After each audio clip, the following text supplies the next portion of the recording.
लोग सीखेंगे लॉस यानी एलसीएम निकालना बहुत ही आसान तरीके से। तो चलिए देखते हैं। सबसे पहले यहाँ पे क्वेश्चन को लिख लेना और ऐसे लाइनों को खींच लेना है। तो चलिए देखते हैं।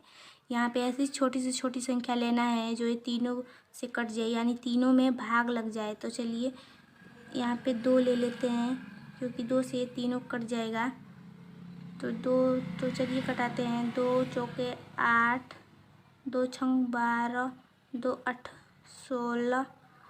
अब ये भी 2 से कटेगा क्योंकि 2 के पहाड़े में ये तीनों आता है। तो चलिए कटा देते हैं 2 से। 2 दूना 4, 2 3 6, 2 चौके 8। अब यहाँ पे देखिए 2 है, 3 है और 4 है। तो हमें छोटी छोटी संख्या से ही कटानी है। तो 2 से कटाते हैं। ये भी 2 से कटेगा क्योंकि 2 से 2 कट जाएगा और 4 भी कट जाएगा, केवल ये 3 नहीं कटेगा। तो 2 से कटा रहे तो 2 संख्याएँ कट रही हैं। तो हमें याद रखना है कि ऐसी यहाँ पे ऐसी संख्या लेना है जो ज़्यादा नंबरों को काट सके। तो 2 से चलिए काट देते हैं।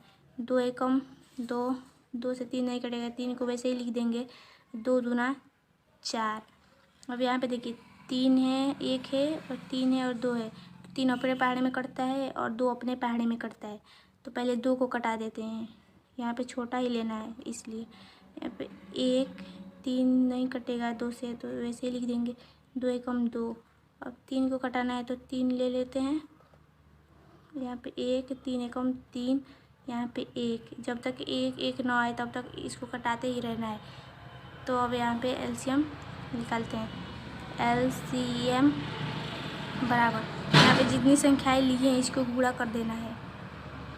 2 गुणे 2 गुणे 2 गुणे 2 गुणे 3। अब इसको गुणा कर देना है। 2 दूना 4, 4 दूना 8, 8 दूना 16, 16 तिया 48।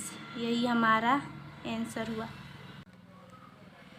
कैसा लगा मेरा ये छोटा सा प्रयास कमेंट सेक्शन में बताना बिल्कुल मत भूलिएगा और मेरे चैनल को सब्सक्राइब करके जाइएगा प्लीज़। Thanks for watching.